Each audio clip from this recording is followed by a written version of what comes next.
एवं विश्वसनीय खबरों के लिए देखते रहें अतुल्य भारत टेली न्यूज एजेंसी। आप देखना शुरू कर चुके हैं अतुल्य भारत डेली न्यूज एजेंसी और मैं हूं हेमलता नामदेव। कलेक्टर के सामने रोने लगा ससुर, अपनी समस्या बता नहीं सका तो कलेक्टर गोपाल वर्मा ने स्वयं ही आवेदन पढ़कर कहा कि दोषियों पर अवश्य कार्यवाही करेंगे।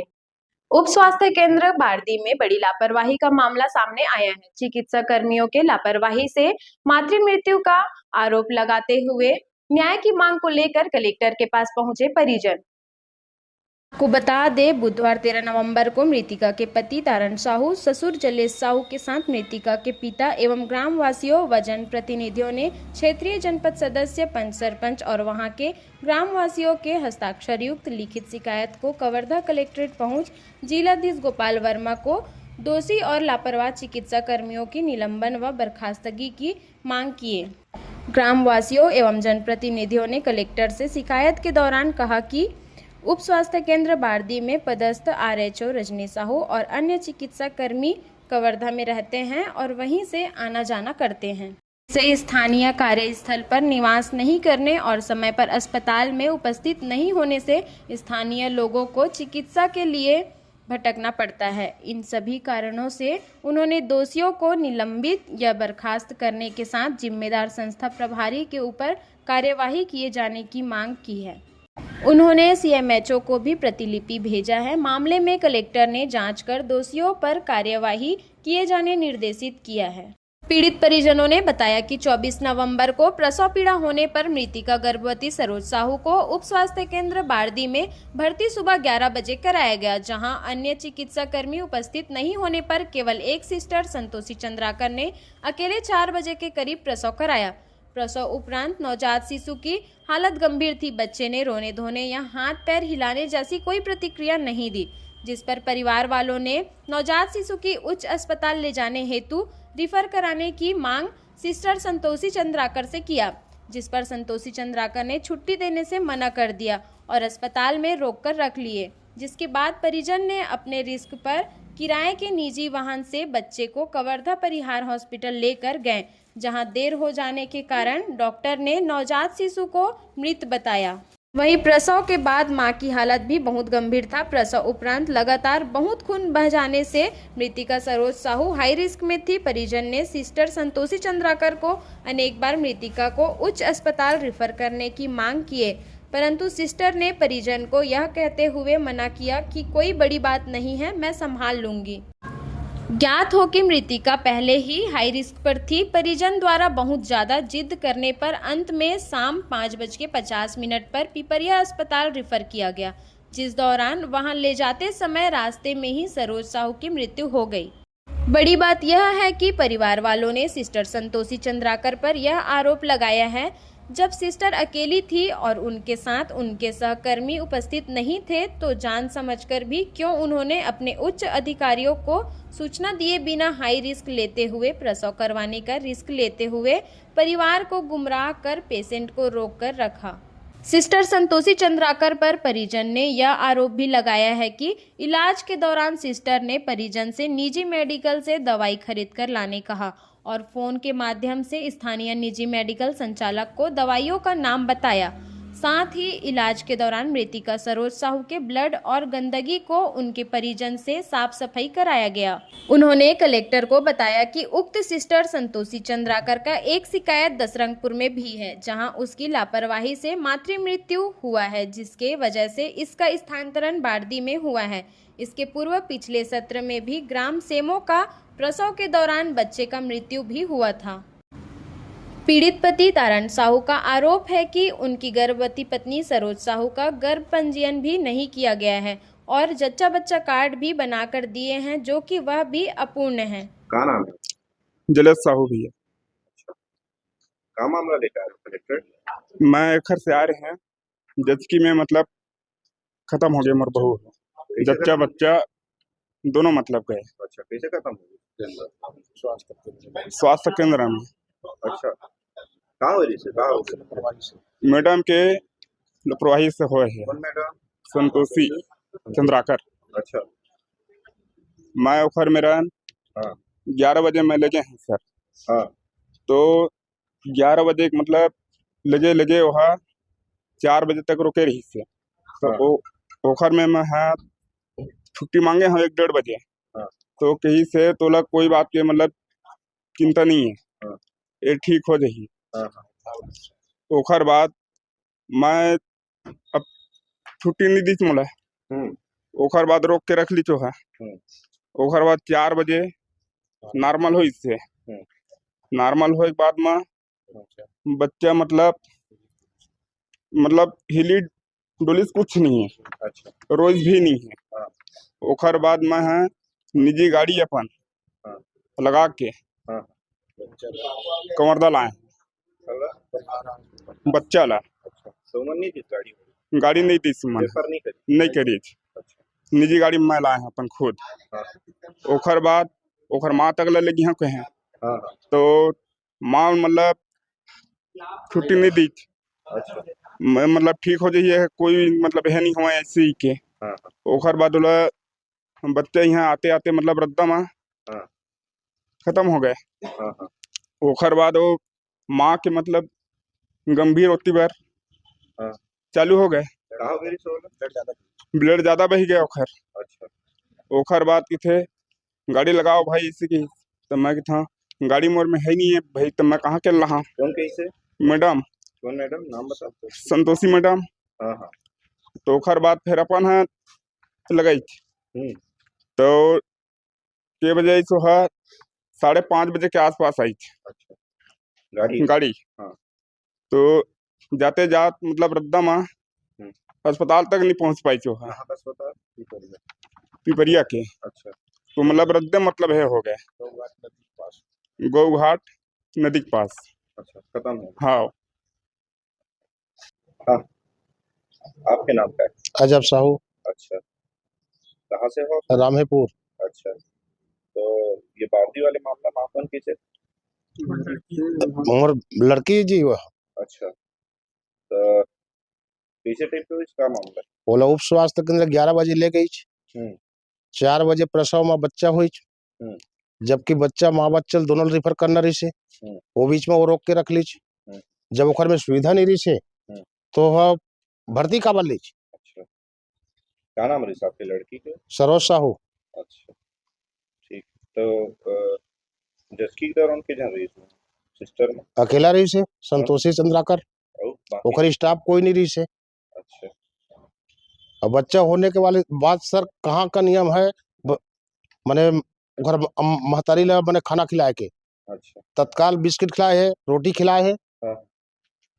डबल डोज इंजेक्शन भी दे है वाला। आपके आवेदन में कोई साफ सफाई वाले मामला जी सर? हाँ मैंने पूरा सफाई करवाए सर हॉस्पिटल के कब?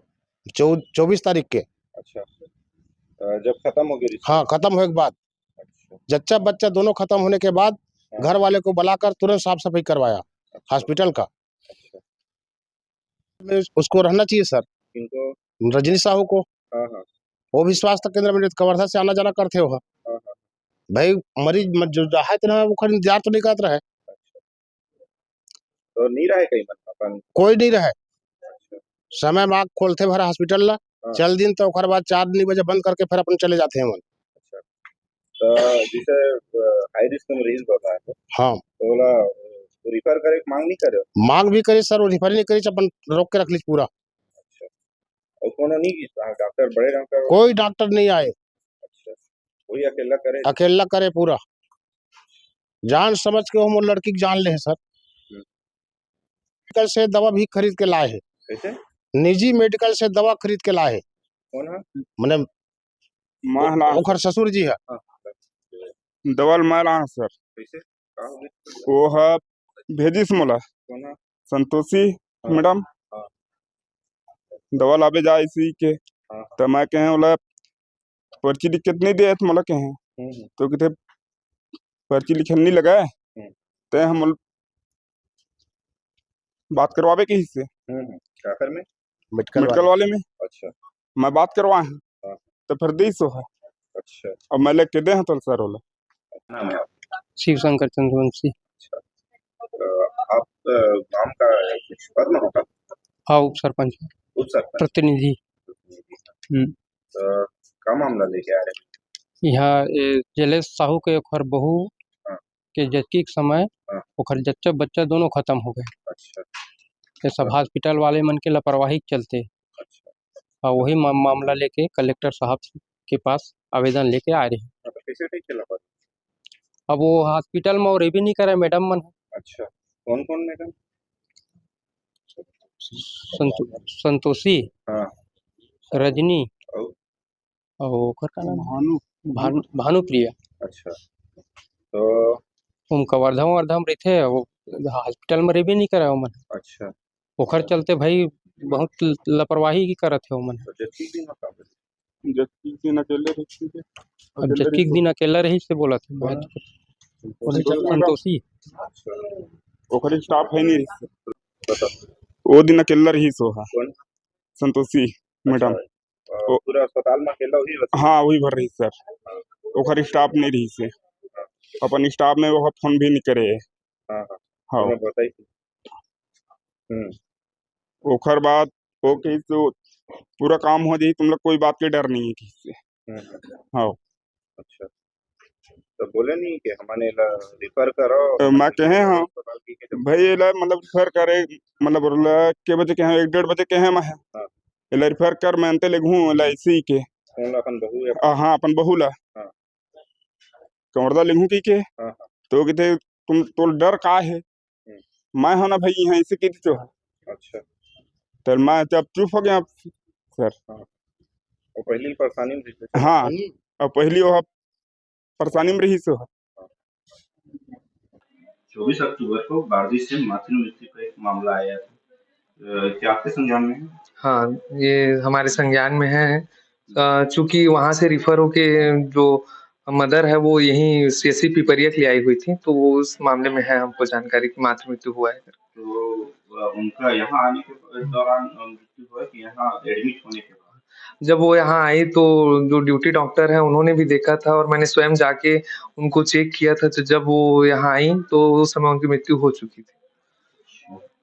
तो परिवार वालों ने जिलाधीश महोदय को एक आवेदन दिया है, एक शिकायत पत्र दिया है, जिसमें उन्होंने कहा है कि ये प्राथमिक स्वास्थ्य केंद्र बारदी के चिकित्सा कर्मियों की लापरवाही है, जिसमें उन्होंने नामजद 3 लोगों का नाम बताया वहाँ कार्यरत।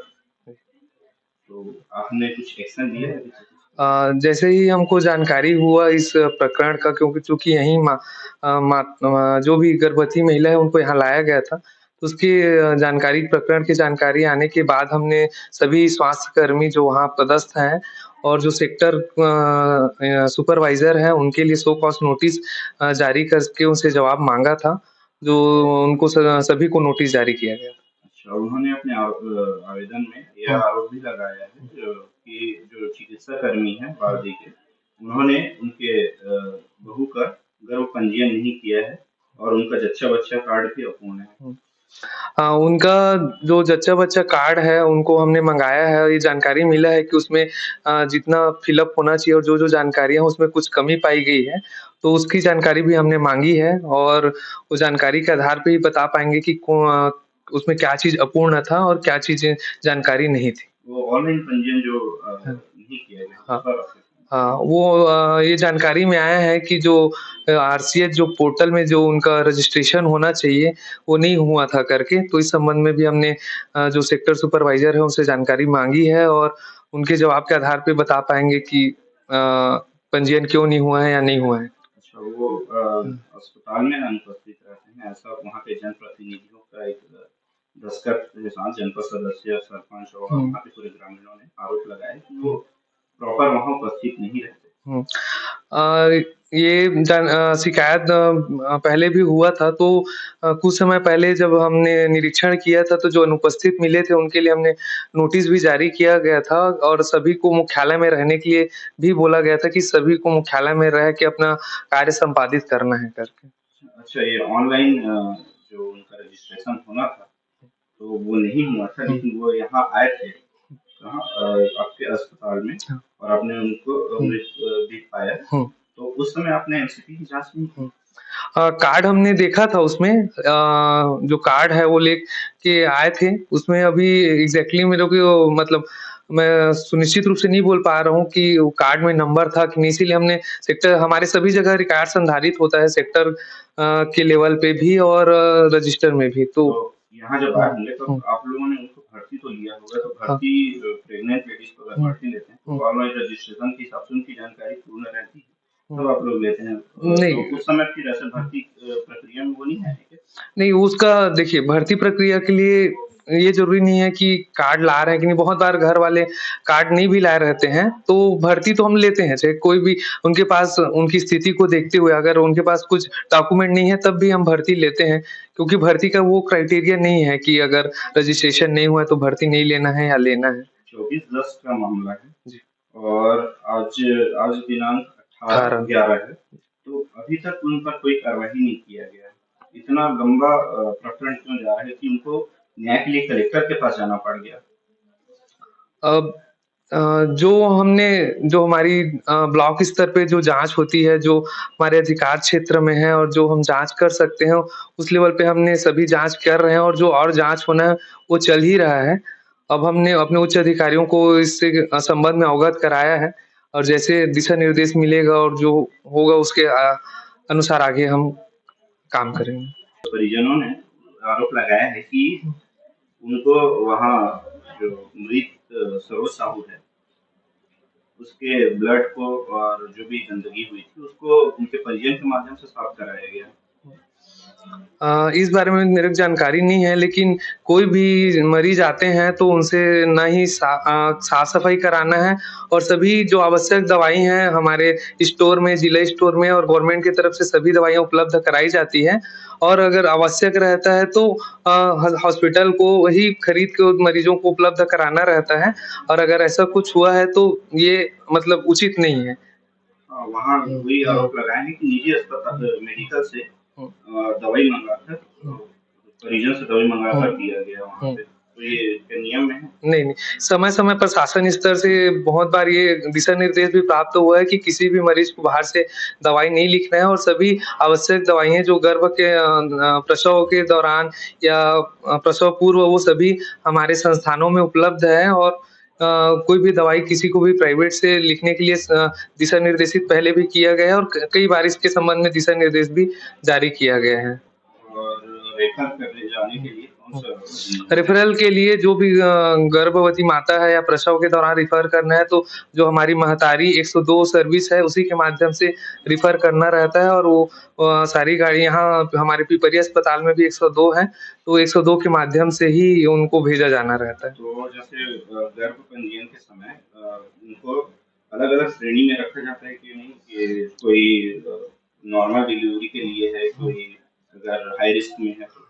मतलब ये सभी हाई रिस्क प्रेगनेंसी को चिन्हांकित किया जाता है ताकि जैसा परिस्थिति हो तो उपलब्ध सुविधाओं के अनुसार उनका प्रसव कराया जा सके। जैसे जो हाई रिस्क मदर रहते हैं तो अगर उनका सामान्य स्वास्थ्य के एचडब्ल्यूसी रहता है जो हमारा उप स्वास्थ्य केंद्र रहता है, तो अगर वहाँ संभव नहीं रहता तो उनको उच्च संस्थान में प्रसव के लिए तैयार किया जाए इसलिए चिन्हांकित किया जाता है। वो पहले से थायराइड से ग्रसित थी और उनको ब्लड की कमी भी रहती थी उसी कारण से और अन्य परेशानियाँ थी जिनको चिन्हांकित किया गया था, तो उसके बाद भी इतनी बड़ी लापरवाही? अब इस संबंध में मेरे को जानकारी नहीं है कि डॉक्यूमेंटेशन नहीं है कि उनको मतलब क्या-क्या हाई रिस्क था और कितना उनका हीमोग्लोबिन था वो मैं जाँच करने डॉक्यूमेंट देखने के बाद ही बता पाऊँगा। तो ऑनलाइन जैसे उसका नियम होता होगा तो सीएससी को भी सीएससी के माध्यम से आप लोगों को दिया जाता होगा? जब ऑनलाइन पंजीयन होता है तो हाई रिस्क है मतलब पता रहता है कि हाई रिस्क कौन-कौन से मदर हैं, हाई रिस्क है और उनको हर महीने यहाँ जाँच के लिए सीएससी भी बुलाया जाता है जो हाई रिस्क रहते हैं। प्रधानमंत्री सुरक्षित मातृत्व अभियान करके हमारा एक चलता है, प्रोग्राम चलता है जिसमें उनको हाई रिस्क सभी लोगों को जाँच के लिए बुलाया जाना रहता है। तो आप लोगों को उसकी जानकारी नहीं थी? तो वही अभी उसको देखना पड़ेगा कि हमारे क्योंकि पूरे ब्लॉक का एक लिस्ट रहता है, डेटा रहता है हमारे, उसमें चेक करना पड़ेगा हमको कि उनका चिन्हांकन हुआ था, नहीं उनका जाँच हुआ था कि नहीं। क्योंकि वो यहाँ डिलीवरी के लिए आई हुई थी, डिलीवरी के बाद हालत बिगड़ने पर आई हुई थी, तो अब तक उसका कुछ वही मैंने जैसे आपको पहले बताया कि सभी को नोटिस दिया गया था, उनसे जवाब मांगा गया है और जो भी प्रक्रिया है उसको उच्च अधिकारियों को अवगत कराया गया है। नोटिस कितने दिवस के भीतर में जवाब देने के लिए कहा गया? उनको 2 दिवस के भीतर में जवाब देने के लिए वो कहा गया था कि नोटिस प्राप्ति के 2 दिवस के भीतर जवाब देना है। तो जवाब मिला है क्या? जवाब मिल गया हमको। तो उनका जवाब संतोषप्रद है कि नहीं? अब ये जो जवाब है वो उसमें हमको कुछ कमियां मिली हैं जो हमने पूछा था उसमें, जी। तो क्या कार्रवाई की है? तो वही है कि वो जो भी हमारे हमको जांच में जो मिला है हमने उच्च अधिकारियों को अवगत कराया है। अब जैसे दिशा निर्देश मिलेगा उसके अनुसार आगे की कार्रवाई की जाएगी।